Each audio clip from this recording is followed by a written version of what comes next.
episode. Oh, here we go. Good evening, everyone. This is episode 19 of the Contextual podcast. We're going slightly different today. I've sort of threw a spanner in the works and decided we're going to try going through YouTube Live and Google Hangouts. And tonight, my good friend, Mr. Pes Hunter, is on. Oh yeah, well, you've only exposed what a technophobe I am and how I've actually never used the webcam facility on my laptop before as well. But yeah, thanks for that anyway. Cheers, mate. What Andrew's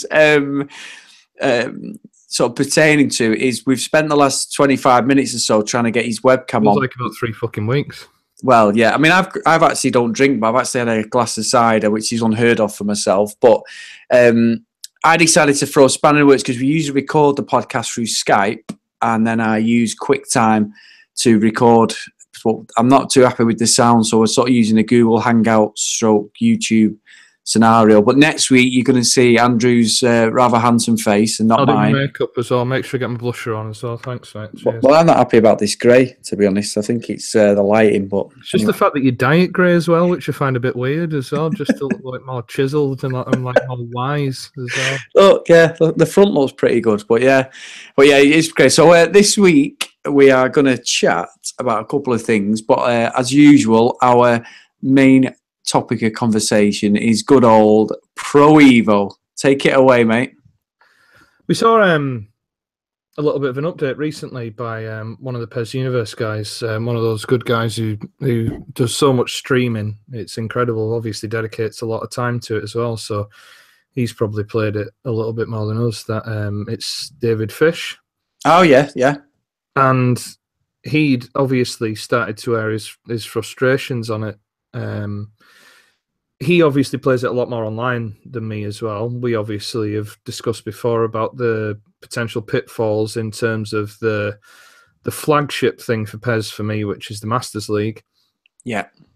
Just about the fallibilities in the game as well. What I didn't realise is that it feels like it changes depending on network capabilities or anything like that, or people are saying that it kind of feels sluggish at times, or then it feels a little bit better as well. I know that the experience will maybe be a little bit better one-on-one, but unless you've played it recently, I really haven't seen a change. I mean, I stopped playing it a while ago now as well, and just sort of reading up on anything online, I don't really see any of it changing whatsoever. No, well, Steve Ode brought the game round to me last week, and to be fair, it sat on the shelf for a week because I was still disheartened and sort of thinking I can't pick the game up. But I have played and installed this last week and played a couple of games, and yeah, it's made no difference whatsoever, mate. And we're being disturbed now by my wife, but we'll let her off because she's scarier than me. But yeah, no, I can argue with them, mate. No, I wouldn't argue with her either. But genuinely, it's not made any difference to what I've played since release or the demo. Really, that famous beta. Okay, man, that just feels like a distant memory now, doesn't it? I think the thing for me was that then off the back of that, and obviously a few other people, like one of the guys who does one of the Pes blogs as well, were airing their frustrations. And Adam Batty obviously came back. He just posted some pictures of him being in Tokyo, very nice and everything like that. But then had basically started to accept that the Masters League area and other areas of the game aren't up to scratch, without sort of saying that the game's shit. And that just makes me think, well, fuck me. Here was me trying to get decent traction off either Asim or Adam to say, like, look, just can you not address these very basic areas that we have so that people like us who play offline can do?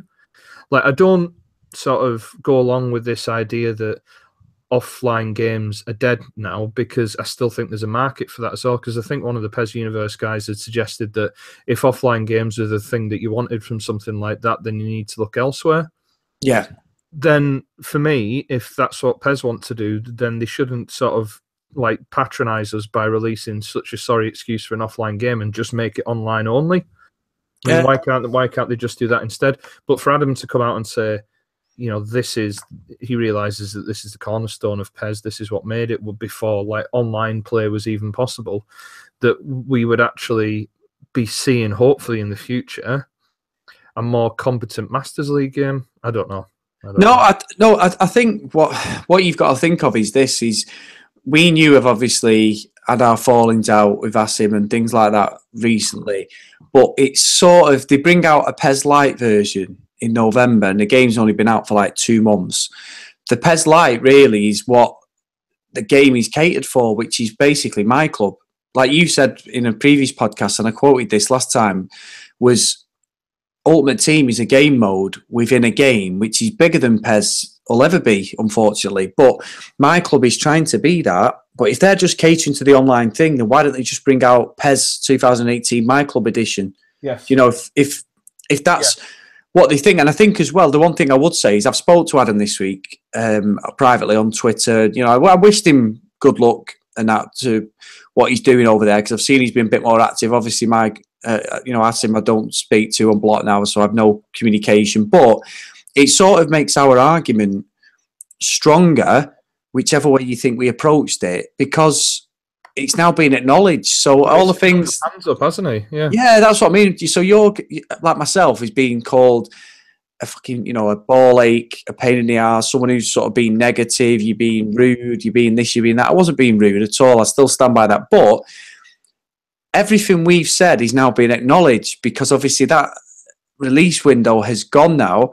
So it sort of, that's where I have a problem. I think, well, now you're going to start sort of dropping little one-liners and hints in for 2019. Why ostracize your fan base by saying, like to myself, you're not, you don't know what you're talking about. You're being disruptive. You're not sort of feeding back in the correct way. And like yourself, you had your beef with him and stuff.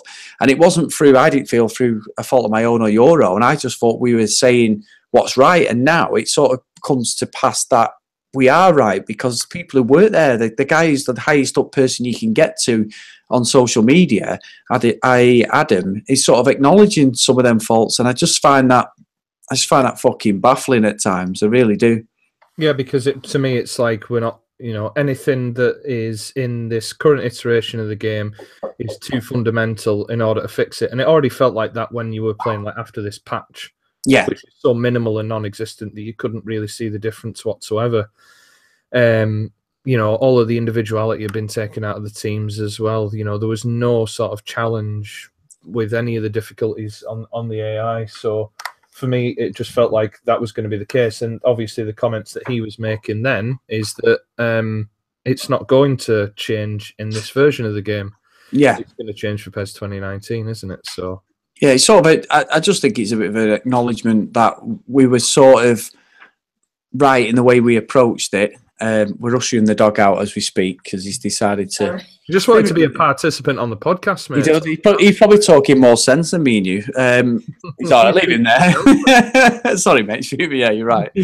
But I just find that real baffling that me and you have sort of gone out, stuck our necks out. Steve-O's done the same. I keep harping on about it, but we got review status, which has pretty much been revoked now because of the way we felt we were making some sort of stand. And I don't find that stand I made or you made or Steve-O made any different than what Adam did back in his heyday as a fan, not an employee of Konami, or even Asim towards the end before he took the job. So I just find it like not a victory, but I find it just think very hollow. Yeah, you've made enemies out of us, or you've sort of caused conflicts by comments that have been made, and it's like, but now you're fucking acknowledging that, yeah, you're actually right, to be fair, but because we had to promote that game within that window, we've got to take the company line, which I understand it's a job and it pays the bills, but I just find it fucking baffling. I just think it's going to be weird. What would your perceptions be of the next iteration of the game coming out as well? Because unlike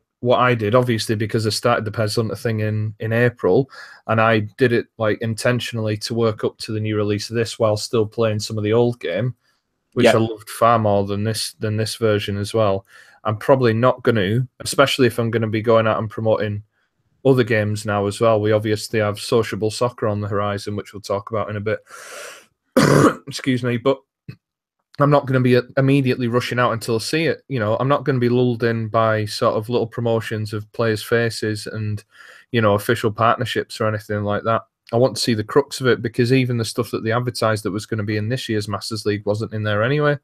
No, and I've said this a few times. I don't want to keep saying the same stuff in each podcast, but the fact that the game come out and you were being acknowledged by Adam within literally a week about we've hit it off the park, on the pitch. Now it's the off the pitch stuff, and I'm thinking, but people have paid good money to buy that game. Surely to God, he shouldn't be any. And I said this last week to Brian, but there shouldn't be any acknowledgement. So it's like, I don't know where they go next year. I honestly don't believe that we can put up with another year of Jim fucking Beglin just going over and over again, the same fucking commentary. And the sort of class keeper backing up his world class wage. Yeah, that sort of random shit. 10 times within 2 minutes as well.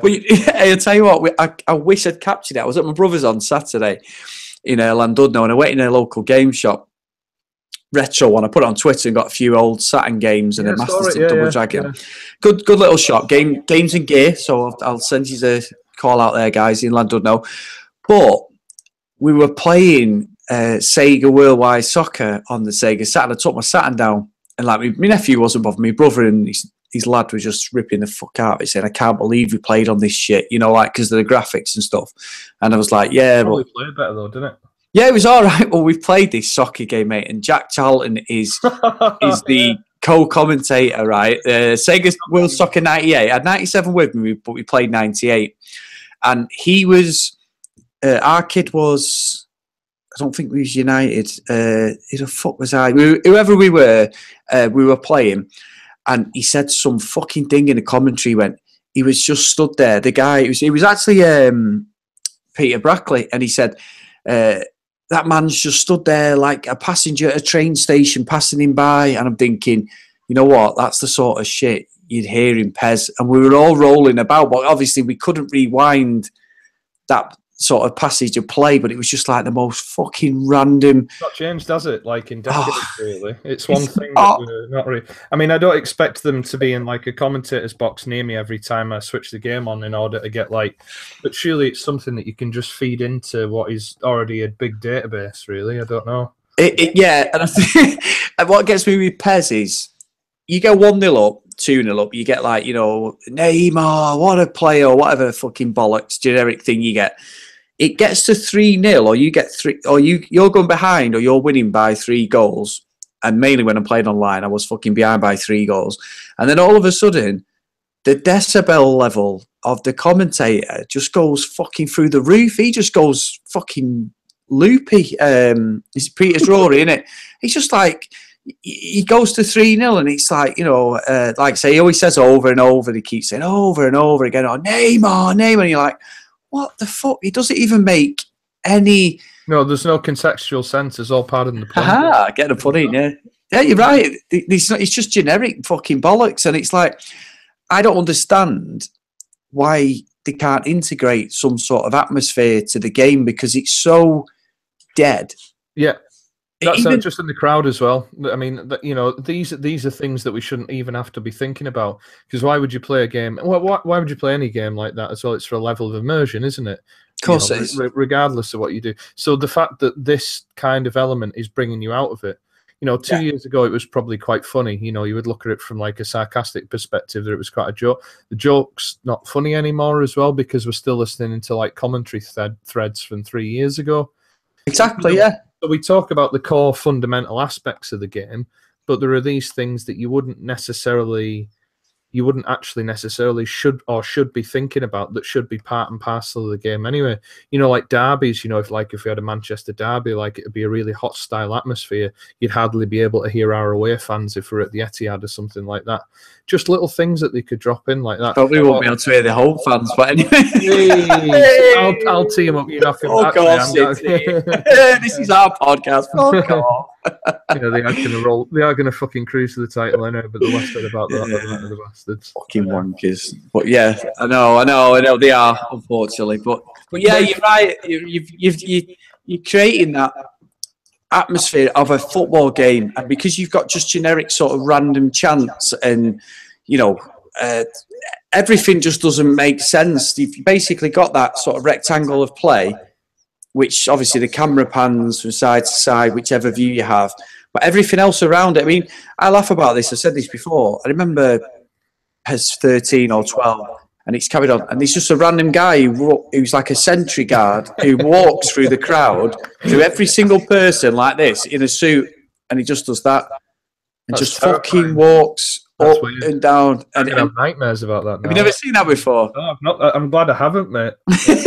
Well, if you see it, you'll see along the pitch, like there's a guy, just honestly, he just walks in a suit like this. He's like a fucking ghost, but you're going back from, say, 12 to 13, and he literally just walked through the ground. And then obviously the loop kicks in again in the animation, and he goes like that.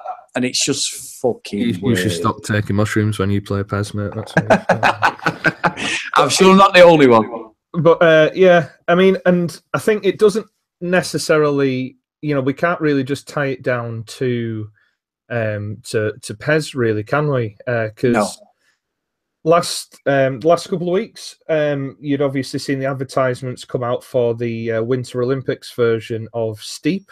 Yeah. So Steep was a downhill sort of open world, primarily snowboarding, but you can choose whether to do, you can do like the Red Bull wingsuits, snowboarding, and it was touted as being this great sort of open world game. So I didn't play it when it first came out originally.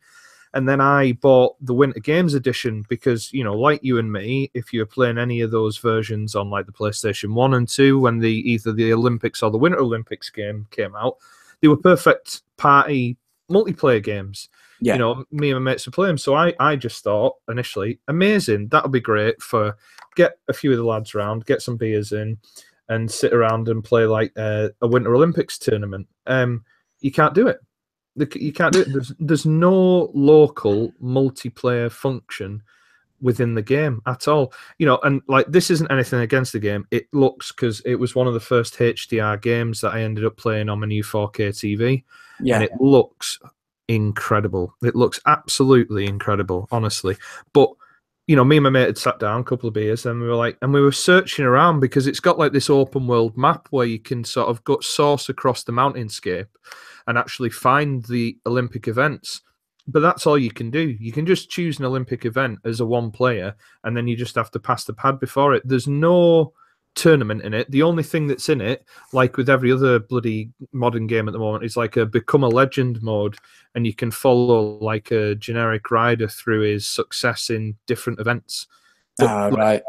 I mean, it's probably value for money because you get like the original Steep game and you get the Winter Olympics version. But then on the flip side of that, people were kicking off because they bought the season pass, and the Winter Olympics wasn't actually included in the season pass of the game either. Oh, that's fucking ridiculous. So that is. We're at this. I kind of feel like we're at this crossroads at the moment with stuff like that, where couch co-op games just almost seem to be a thing of the past. Hence why I've gone back and picked up a Raspberry Pi, and we can talk about that a little bit as well. Without doubt.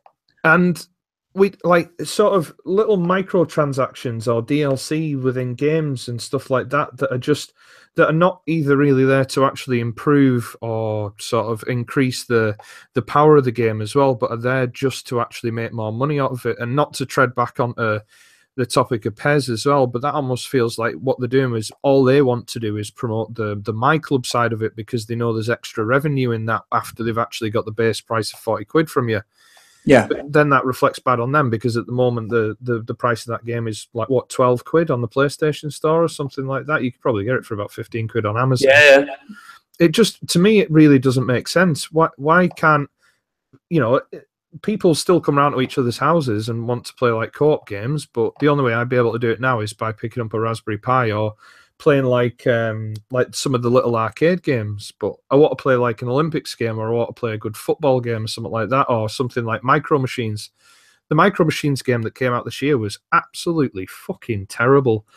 Yeah. I played it for about 2 days and traded it in. Yeah. So, yeah, I mean, I don't know whether you're the same as well when you play like multiplayer games of yours. I know you were going to ask about the Raspberry Pi as well, but it's probably a good thing that we're kind of at this crossroads with microtransactions and just being able to have producers bring out like full titles rather than stuff that isn't finished that we have to wait for patches for, or stuff that we can only enjoy if we actually invest more money in it on top of the initial 40 quid that we pay for it. No, I think what you're saying is where I am really. I know I've mentioned this before again, so I feel like I don't want to bore you with this, Andrew, but I'm a massive Gears of War fan. I've been since 2006. When I had my Xbox, I loved it. Gears of War 1 and 2. Best series for me, mate. And in my room there, I've got all the limited editions. I've got the figures. I've got the vehicles. Not every single one, but and I've bought last year. I've always bought the season passes because when you get the limited edition, you get. So last year, I thought, you know what? I want the Xbox One S. It had just been announced. I went and bought an Xbox One S on release. Brought it home from game in Trafford Centre, and it was fucking broke. As soon as I got it back, it was just like a plane taking off the fan. So I took it back, and I thought, you know what? I'm going to bite the bullet for 6 weeks till the Gears of War 1 come out. Got my refund, put it all down on Gears, and I thought I'll get the Gears of War console. It's 400 quid. You got the limited edition controller, the Gears console makes all the fucking noises and all that stuff. Yeah. And then you got the Ultimate Edition of Gears 4. So I thought, well, I'm going to spend that anyway because it's like the Battlefield games. I love Battlefield. So when they come out, as much as it fucking pains me to buy the season passes, I will always buy them. Yeah. In fact, Battlefield 1, I didn't. I bought them in segments because they've only come out because that's another story. But all the normal other games, Battlefield 4, all the others, I've always bought them across both platforms, PS4, Xbox, because I love playing them. So I get Gears, get this fucking season pass, which is included. It's a downloadable copy of the game, downloadable season pass. And all I get difference and say, if you bought the game and you came into my room, because I've got all the maps, you can play all of the extra maps that they've released without you having to pay for it. And the only thing I get is these stupid bounty packs every week, which eventually they're going to stop because obviously the game's been out for a year. And I don't get any extra characters. I get fuck all. And it's all hidden behind grinding the game. As much as I can grind Gears, and I could sit there for 2 hours at a time and play it, I can't. It sort of put me off the game because it's a top game. The multiplayer is brilliant. As you know, I'm a predominantly multiplayer. I must have sunk hundreds and hundreds of hours into Gears 2 when I actually had the time. Unbelievable. And the same with Gears 3 and the Horde mode. Oh yeah. Honestly, like absolutely incredible. But that was like the same with, like all me and my mates bought Destiny when it first came out. That's one of the grindiest games I've ever played. I like Destiny, I must admit. Have you played Destiny 2? I've got it. I got it on the Xbox. I thought I'll get it because of the 4K and everything. I know it's been patched, but since it's been patched, I've not played it in 4K. I played it for the first week. I was well into it. And then I don't know what fucking come out. Somewhat come out. I don't know if it's Battlefront 2, but even that I've not. So I've got Battlefront 2 in there and I've played that. It looks fucking amazing on the Xbox in HDR. Honestly, it looks, Andrew, it's one of the best games I've played, mate. Really, really good for graphics, but it's exactly the same as the first one. And the first one I loved for months. I used to just play it, and even though that was a grind, but like that and Destiny, they just sat there. And I'm playing PUBG now. I can't get off PlayerUnknown. I fucking love that game. And I know it's good, isn't it? It's a shame that it's not migrated over to the PS4, really, but I think it will. I think it will next year. Yeah, I do. I really do. I think Xbox has just got like they've done with a couple of things. They'll have exclusivity on it for a year, like they did with the Tomb Raider stuff and everything, and then it'll do like a soft release on the PS4. I think they'd be daft not to put it on the PS4. So I think I'm probably at this sort of crossroads where I need to probably use my PS4, and I'm sure there will be like a handful of games that'll come out that'll be really good, sort of couch co-op games. But I think in the main, that's probably going to fall back to the Retropie that I've now got as well, and I've probably spent too many hours more in the actual developer screen than I have done in the gameplay screen. But yeah, I know that you probably wanted to ask me about that as well. But I think once I get to grips with it, it's going to be a really worthwhile console for not just some of the retro games, but just some incredible, like almost like an endless supply of multiplayer games as well. Well, what I wanted to ask you is, obviously, I spoke to Mark, who built it for you. Insert many coins, wasn't it? He's a good guy. Big shout out. Top bloke. Get him on Twitter. He's a great bloke. I've been chatting to him. He's going to be promoting Sociable for us as well, because he's onto that. But I created a Raspberry Pi, created a Retropie about 7-8 months ago. I know I've said it to you before. Yeah. And I had problems with, I built it, got the SD card. I've read somewhere saying, I went and bought a 64 gig SD card, and some say 32 gigs is a sweet spot, because over 64, sometimes you can get issues with the memory and the way it's formatted.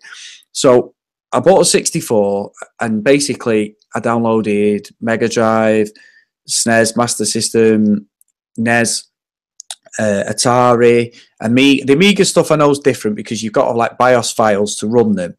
And what I was doing was I was downloading the full ROM sets, instead of individual games. Yes. But obviously, Master System and Mega Drive games, you don't need to unzip. Or I think the Master System you do, the Mega Drive you don't.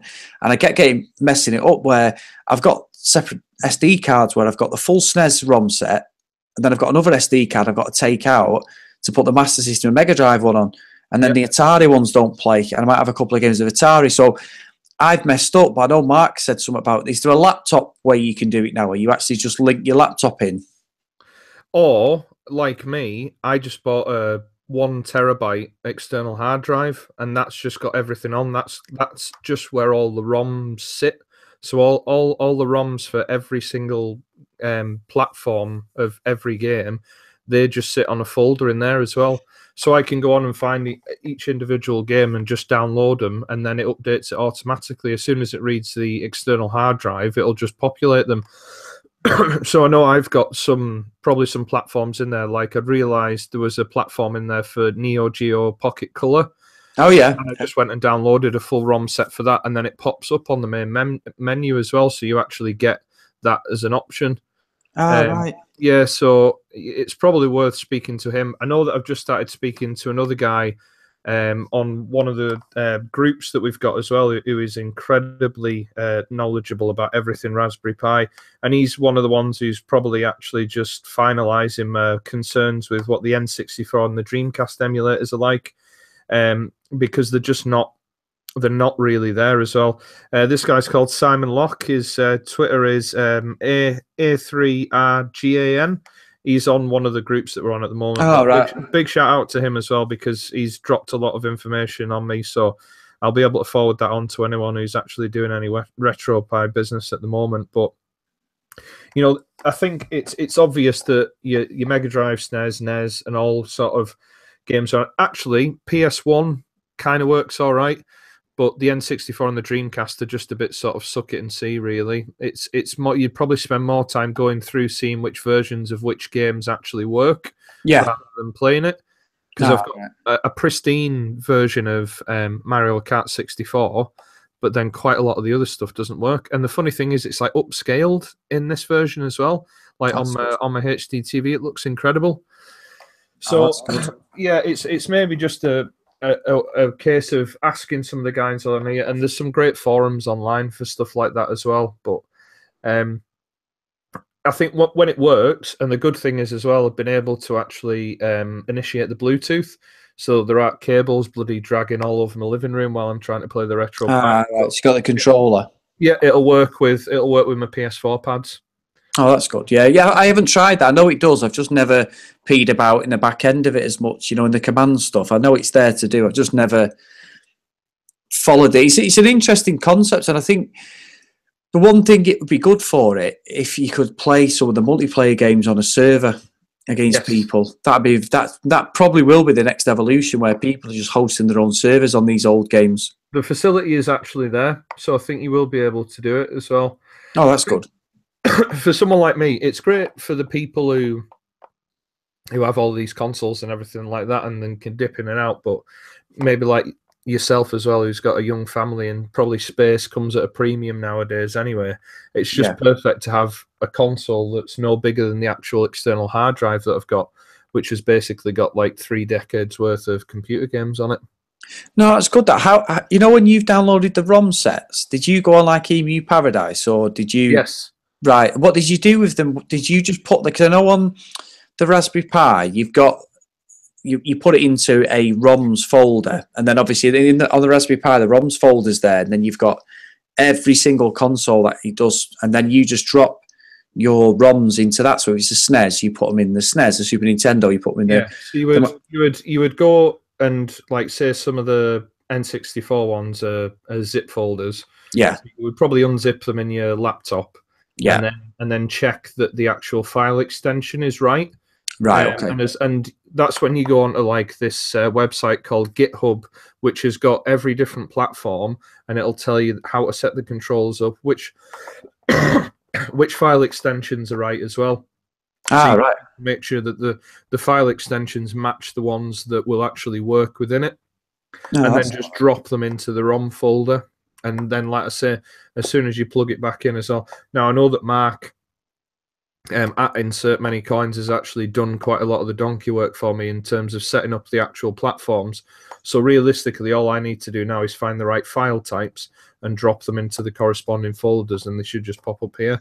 Yeah, because I've done all that. I went on Wiki, Retro Wiki as well, because I found Mark did acknowledge this actually when we were talking privately, but I found the forum members quite arsey, basically. You'd go on, and obviously you're not allowed to go on and say you're ripping this, you're ripping that, because there's obviously these legal loopholes. You're allowed to make copies of games that you own and stuff, so I understand there's a grey area there, but I've gone on and said, look, I've done this. Some of them say you can use extension. You don't even have to unzip some of the files. So you can have like a 7ZZ, zip file, and it'll unzip itself on the Raspberry Pi when you put it in the ROMs thing. Some do, some don't. And I've actually done it. It must obviously be something I've done, because you're having no issues. I've seen your front end. It looks great, because obviously you put all your scrapers on and your metadata stuff and everything, and it'll drag all the information if it's there online. For like the SNES stuff looks great, because it drags everything. All the artwork, everything. It looks descriptions of the games and everything like that. Yeah, the year it was out and all that stuff. So it's great. Like I've got on mine there. I was looking at it the other day. I put it on, and I was speaking to Mark, and I started downloading more ROM sets because I deleted a lot of them. And it's like I've got about 8 versions of Mario Kart 64, but I use OpenEMU on my MacBook here, and I just plug in a USB controller. And that plays every single one. But I like the fact that I can go in front of my TV with a Raspberry Pi in HD and play these games. It's just a shame that because of the way I've done it, I've ended up with like 6 versions of Mario Kart, the original one, the SNES, or just stupid things the way I've obviously done it wrong. So I need to sort of go back to the drawing board. That's the only thing is there's, I feel like it's like I'm bringing some of my work home for me, because some of the system stuff that I do at Heineken as well, and then I'm sat in front of the TV going through like system stuff with the with the Pi as well. So yeah, it's definitely worthwhile. I mean, like for me, the one thing that's probably going to get more use than anything is the multiple arcade machine emulator, the MAME. Yeah, the main one. Which you've got the likes of the Simpsons arcade game on there, like Teenage Mutant Ninja Turtles, which will just be perfect for party play, really. And then like all the different iterations of fighting games as well. So it's definitely got life, and I think the thing that you'll probably see over like the coming months, you'll probably hopefully see some of the emulators getting updated as well. Whether or not I don't like the fact that you're getting drinks made for you as well. It's incredible. Hopefully maybe I don't know. I mean, it's whether or not I just bite the bullet and try and find, like you did, a cheap Dreamcast somewhere, and then I can just stick it into the. Well, you see, the thing is, I didn't realise this, Andrew, because to be fair, the Dreamcast passed me by because I was well into PS1, but the Dreamcast plays copy games from the get-go. So if you've got, I've got a fucking MacBook without a CD drive, so I can't even burn any discs, but I can find the Dreamcast games online. I can basically rip them to a disc, and they'll play straight into the Dreamcast without using any bootleg or homebrew stuff or anything, to sort of get it to run like you would have done. Like my PS1s are chipped and stuff, so I've got hundreds of copy games there that I'm probably never going to play, but I've got them in like a big bag I've had for years, like a big hold all. Yeah, so it's probably not even worth me persisting with that emulator, really, is it? It's almost just worth just trying to find a cheap Dreamcast console somewhere. Yeah, I mean, I saw today actually on OpenEMU, because I follow them on Twitter. They've just released finally a working Sega Saturn lineup, because obviously you've got that. What's it called? They all plays it Shenmue. They always go on about, and you've got. That was on the Dreamcast, not the Sega Saturn. Sorry, Dreamcast. But you've got so many games, even the Japanese stuff that's never been released over here, or it was hard to sort of import. And like the Saturn, obviously was sort of like dead in the water. Like the Dreamcast was, the Saturn was after the Mega Drive and all that stuff. And the games were like Daytona and Sega Rally, great. They were a step up from the Mega Drive, but it was sort of, that was as the PS1 was coming as that live scale thing, and then the Dreamcast come in, and even though it was the first online console with that Phantasy Star Online, it wasn't. It was dead in the water. It was the first, like the one I've got in there has got an RJ45 adapter on it. It's one of the first consoles ever. The PS1 never had it, but the PS1 fucking trounced it. Yeah. I mean, Crazy Taxi, things like that, great game. Shenmue, great game. Things like that. The second one as well. And how would you connect it to your TV? How do I do it now? Yeah, with your Dreamcast, how does it go? It's not a SCART lead because I've got two 4K tellies, but the one I use for gaming is better than my normal TV. Yeah, which is just a normal like sort of entry level 4K, but it's by the old TV aerial in the back. You know, the normal AV. Because what I found is obviously everything's digital now, and even though the telly's not got any SCART leads at the back, I plug it into the old aerial lead, and then what you've got to do is you go into the tuning. I've had to do this because it's all on one channel, so like the Mega Drive, Master System, they all just basically, I got lucky with the N64 because I've got a SCART lead for it, but I've also got an AV lead. So I plug it in there, and then I just had to tune it once, but what it did was it tunes digitally, and obviously I've not got an aerial in. So then eventually I flick something at the end to TV aerial, take the digital only option off, and it comes up, it finds it eventually, and it found the thing. Now Dreamcast looks great on my 4K, it really does, but the N64 Mega Drive and that are a bit iffy, you know, because that's interesting. Yeah, it's upscaling it. The Saturn doesn't look great on it, but you've got to keep it within the aspect ratio of 4.3, and then do you know what I mean? Like I got the SNES Mini, and I haven't hacked that, to be fair. I've left it with this 20 odd games on it, which obviously is quite easy to hack because it's like a Raspberry Pi really. And that I ended up going, but even though there's a HD mode for Mario Kart, which I fucking absolutely love, I just leave that in the standard classic mode in 4.3, and it looks great. It looks fucking ace, you know, like the old telly with the colours pop in and everything, because obviously it looks really good, mate, really good. But you've got to then, it has its own custom borders around it. Okay. For that reason, because obviously it's a 49-inch telly, it looks daft. I'm doing all this, you know, dancing for you now. But yeah, you know what I mean? Yeah. So it's what you're going to get out of them. I've bought all the consoles over the last few months, and I've drove Sam fucking mad buying them all and buying games constantly and things like that. And I put them on and enjoy them, but I'm not going to sit there and put them on and play for 3 hours. No, doing it. I just won't. Because for me, like anything like that, like any little immersive games or big one-player games, I'm going to use my PS4 Pro for. Exactly. You know, that's why I just need to make sure. So I'm hoping to spend all of this time getting it right, and then I never really have to touch it again. But it's interesting saying that, like you say, it's probably better to think about just getting a Dreamcast on its own rather than just trying to persist with the pure emulator, really. Yeah, and I think, so you can emulate it easy on your laptop and stuff. It's quite easy to emulate through OpenEMU and stuff like that. I think OpenEMU is for the Mac, but you've got other ones for, you know, for PC, and that obviously I'm on Mac. But what I've found is that you will find this with, if you took that Raspberry Pi or Retropie to a house party, or I do it when everyone comes here, we'll put the old Pro Evos on when my brother's down, and we get like my brother-in-law, we'll all play from like Pro Evo 1 to 6, and then we just give up then because we just... How are you playing those then? Just straight through the telly with the...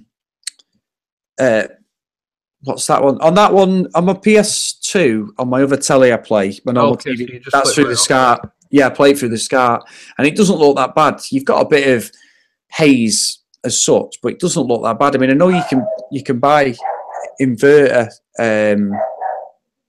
stuff so it's in HD sort of thing, but it's one of them where the dog's having a fucking dicky fit for some reason, but it'll change it and upscale it for you to a HD type picture, but it works. But what I found is everyone, when they come round, wants to play on the Raspberry Pi, the Retropie. So like, we were all massive Sega fans. The SNES I had as I got older, but my best friend had a SNES, so we used to play Mario Kart in the day, while his mum and dad were at work, and then at night we were back to mine. We had the Mega Drive. We always had opposite consoles because we'd play like the golf, PGA golf, things like that. But when it comes to Mario Kart and stuff, we were always at his playing it, and everyone comes and wants to play California games. Everyone, my sisters. I mean, I'm the oldest of 9, so it's like we're the hacky sack.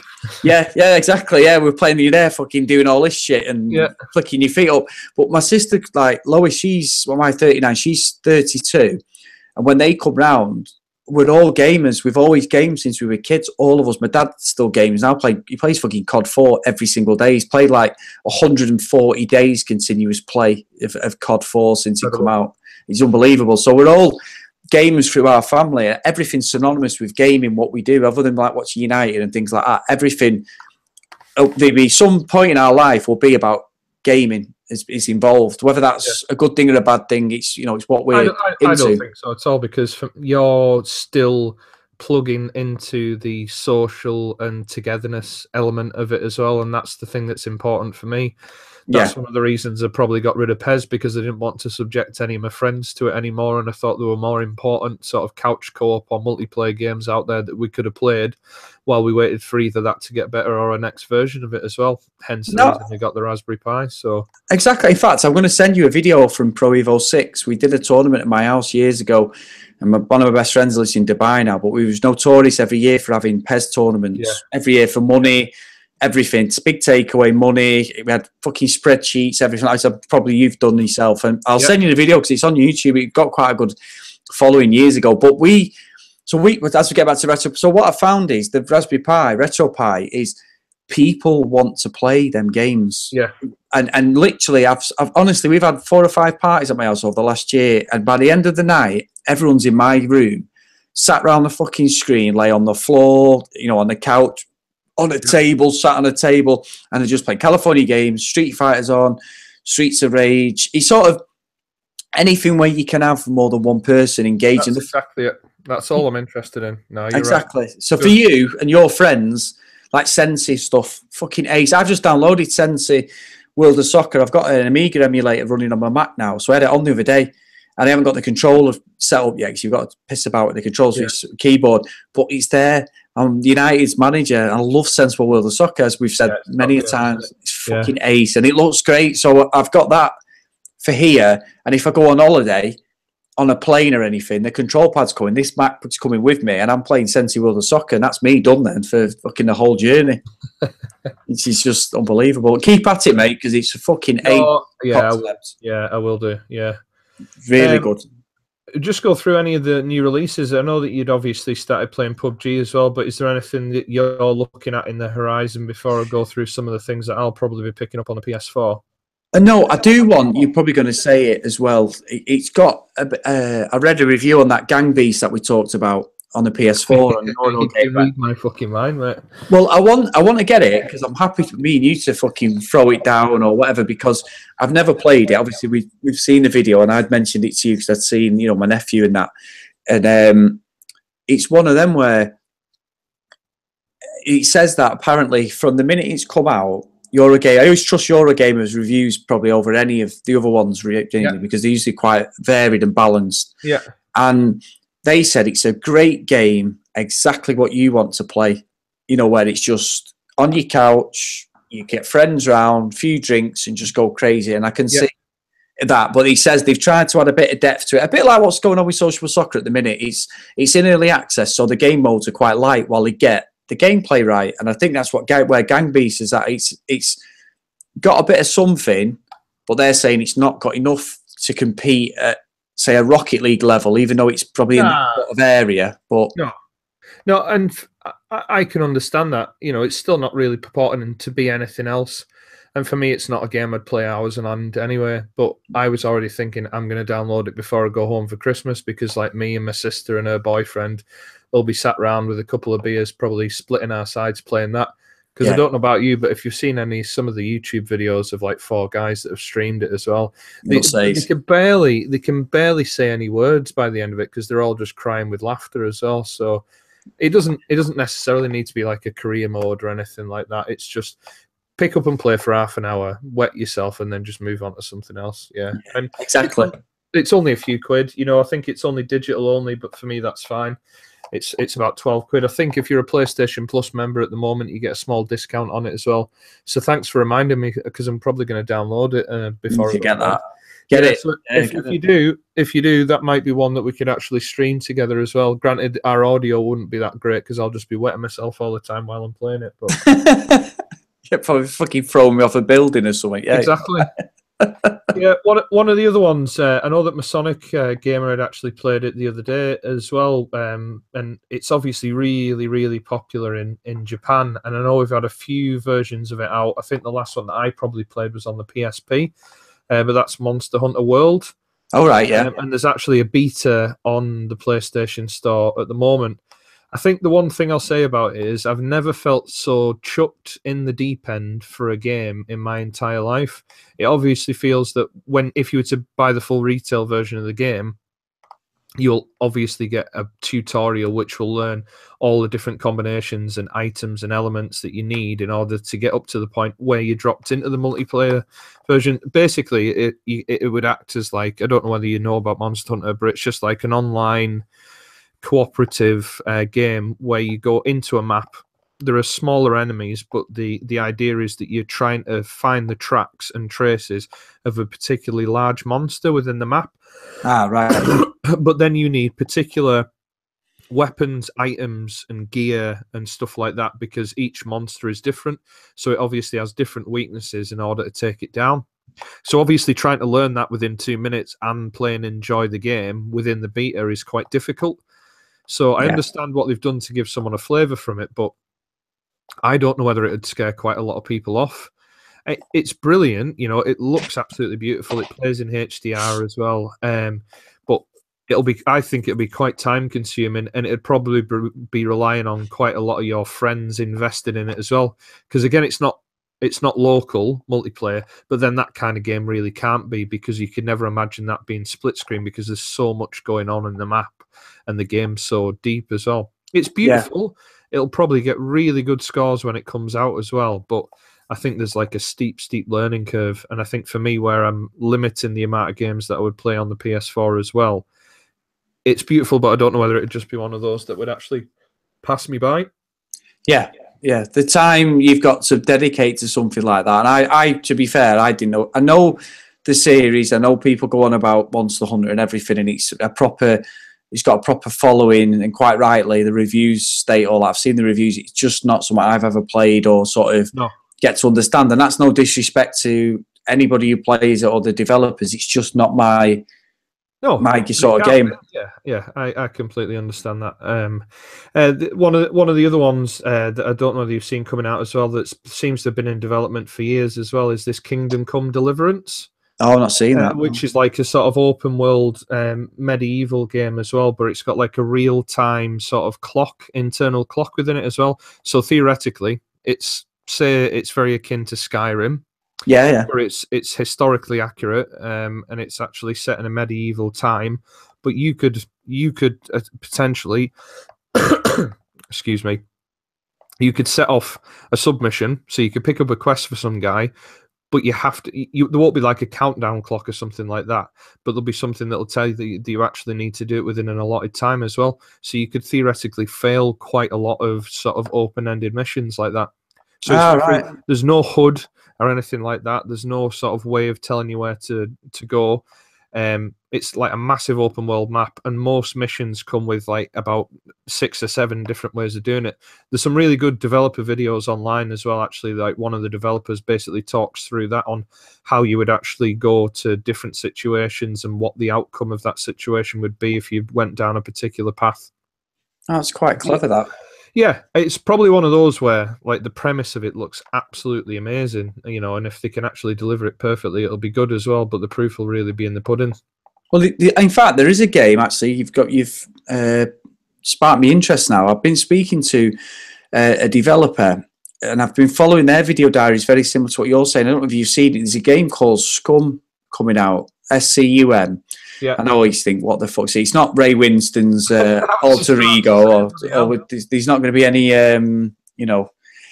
jail shenanigans going on, shall we say? I'm trying to be nice there, and there's none of that. But what it is, it's a jail thing. Basically, a guy escapes from jail, and it's a bit like a GTA style thing, or like a PUBG, where you're on like a big map, and you've got to survive, but you've got to survive off the sort of land and things like that, as well as fighting people, gunplay, things like that. So obviously, I've got a bit of a connection with them, which I've been speaking to them this week, funny enough, about doing an article on the website, for the blog and that, but also getting involved in finding out a bit more about the development and that. But if you get a chance, have a look at it.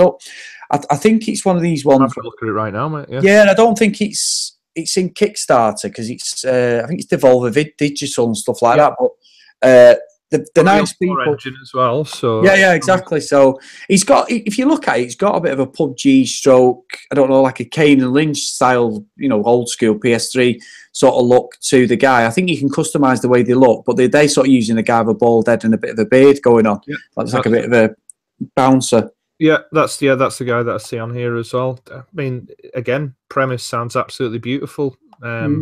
Yeah, it sounds like a really good game. I mean, and the fact that it's actually being released on the PlayStation 4. Exactly. So it could be something that I sort of get down the line. It might be something to send your way or whatever, to if we can get any sort of previews on it. But they are interested in sort of speaking to us. So I said to Steve-O yesterday to follow him in that, because obviously he's got a PS4, and I said, it might be something that leads on to something, but we might have an article up, hopefully, in the next couple of weeks if everything goes right. That'd be good. I'd be interested in that. Yeah, that's great. It's just stuff like that. I'm interested in that sort of stuff where it's, I don't know, it's like the open way. It's got. I suppose it's like I'm sort of conditioned on the GTA style of play, Gears of War third person view. I play first person. I like first person, but like with PUBG, it's a fucking nightmare at the moment, because the aiming and that's just, there's no aim assist on it, because obviously it's on a console. So it's sort of weeding out who can. That to death, I would have thought. Yeah, they've just patched it today, which is good, and it looks great now. It does. I mean, it still needs to go up to 60 frames per second, because you struggle in the distance thinking, is that a bush or is that someone stood next to a tree? Yeah. You know what I mean? Probably quite imperative, really, in a game. Yeah, just a little bit. And it's a shame, because obviously you can see it does look good. In sort of things, like I was playing with Masonic Gamer today, and he's good at it. He's obviously got it on the PC, and he said that like it looks like shit compared to the PC, because of like a poor port from the PC. Yeah, which it's going to evolve. They need to get it up to 60 frames without doubt to even get it there. But in the same respect, what a game! It's a fucking ace game. But obviously, again, I'm drawn to that sort of third-person view. I love my battlefields and the first-person view and stuff. And I do switch in first-person view, which you can do on PUBG, but there's just something about being able to sort of control where you are within that world. It's sort of my thing, really. So that's why Scum sort of interested me to think, well, maybe I don't play a lot of offline stuff. This could be an offline game that I play. I don't know what the co-op side of it is. I don't know properly, to be fair. But the developer diaries are great, because obviously it's in the early stages of being produced. Whether these are going to be a playable version, I don't know. It's really interesting. I mean, this is, I think, for everything that's come out with the Fallout of Pes, mate, it's actually opened our eyes to some of these developers out there that are really hungry and actually putting some good ideas into games for us. Yeah, and I think what you just said is correct. And I also think that the reason that's done it, and it sounds horrible, because we're always going back to the yardstick of Konami and their sort of, whole, I don't know, cloak and dagger. Yeah, don't critique us, we all want his praise sort of scenario. And if you do critique us, make sure it's just, you're still patting us on the back at the same time. So it's like, we've, yourself included, we've got close to the Sociable Soccer guys. Obviously, they were our first point of reference for you for the stream and me for this blog. As someone who actually was nice, we're in groups with people, barring the odd fucking idiot, but we're in groups with people who care about what other people think. They're not just, they're in it for the gamer. They're all gamers like us. So whether they're developing a game, building a game, YouTubing a game, whatever, it doesn't matter whether you've got 10 followers or you've got 20,000 followers.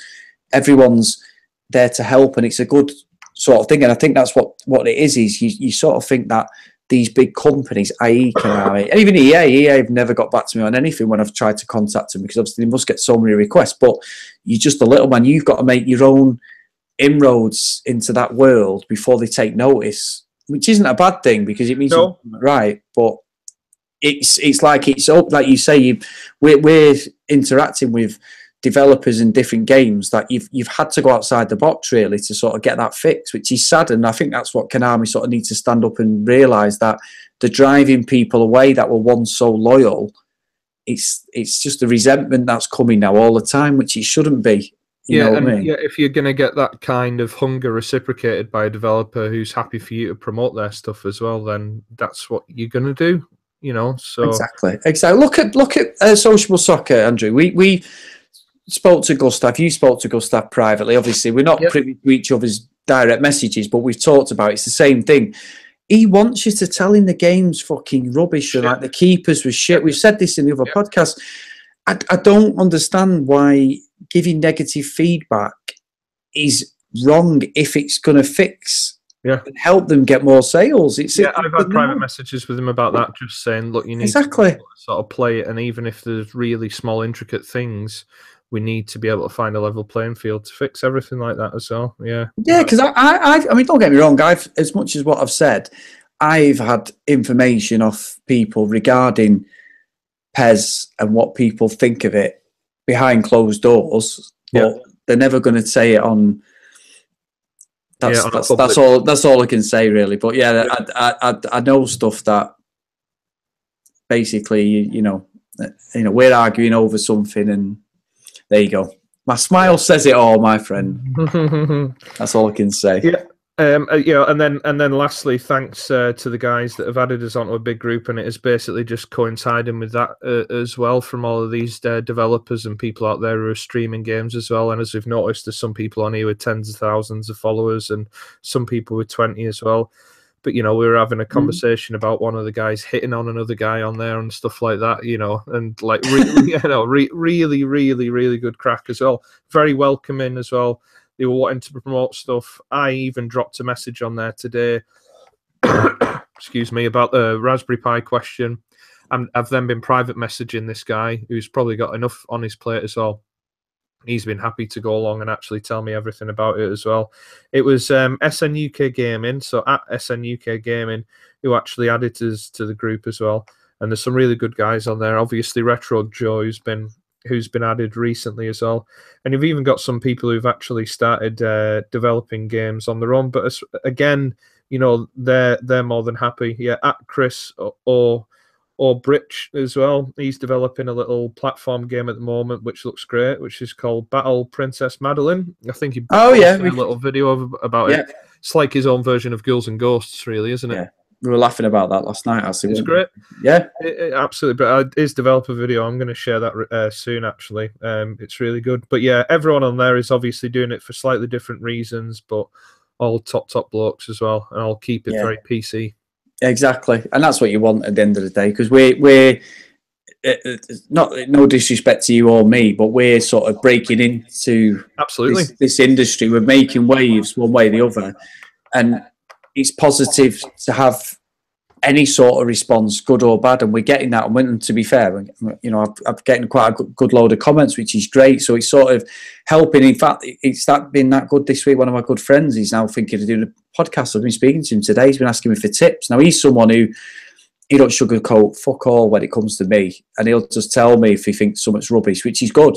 Yep. And he's like, "How have you done this? How have you done that?" And he said, "Oh, the podcast was great. The last few ones." I said, "Well, you learn, you evolve, don't you?" This is hopefully this YouTube thing that we're doing is the next evolution, and we won't just be me and you.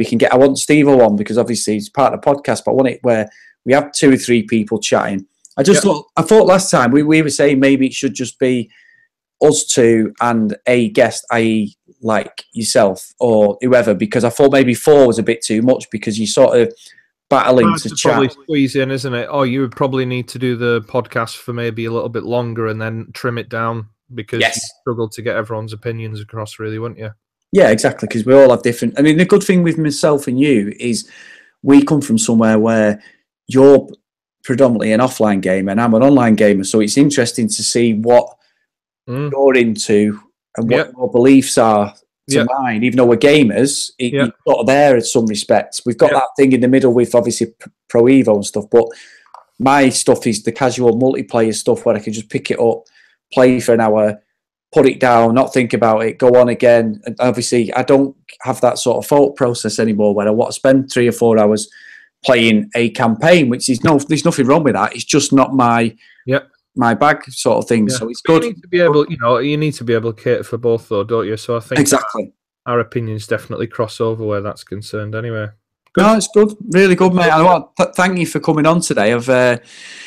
Unfortunately, you've had to put up with my fucking mug in the grain. No one needs to see mine anyway, and I'm still carrying some of my son's bugs around with me anyway. So apologies for coughing intermittently over the line. Well, we'll definitely have some of this. I like the sort of concept of doing the podcast. What we've just done today is going to go up anyway, the audio file as normal, but I think maybe it might be better to put a face to the name. And obviously, instead of seeing, I don't think you can see it actually because we've got it as just my mug, but it's seeing Andrew's face and it's just seeing the interaction more so we can laugh and you sort of, it brings that sort of immersion into what we're doing. So, it's been good, mate. Well, thank you for coming on, mate. Is there anything you want to say before we go? No, I just wanted, the last thing I wanted to do was just a shout out to all of those guys on Twitter who have really sort of brought us in with big digital open arms as well. And are obviously more than willing to advise us as we go forward. So, no, that's good. Thanks very much to those. Exactly. No, and thanks everyone else. Steve will be back. I think we're recording one on Thursday, and I'm going to try and get him on YouTube, but I know he's not got a laptop, so this might just be something I have to do when I'm interviewing people I'm not interviewing, but doing the podcast like we are. You know what I mean? I don't regard you as a guest, mate, because you're always welcome to come in here every week, whatever you want to do. You know, because it's more than that now. You know, it's not just like a one-off thing. You know that, but it's just exactly funny me at work and everything the other day. Just don't tell the wife. You know. But it's true. It's just a passion. So it's good. Yeah, it's good. It's good to back each other up as well, especially after what's happened. So, good stuff, mate. So, I want to thank everyone now. And this will go up on iTunes probably tomorrow and SoundCloud and all the other stuff. So, this has been episode 19. See you later. Bye.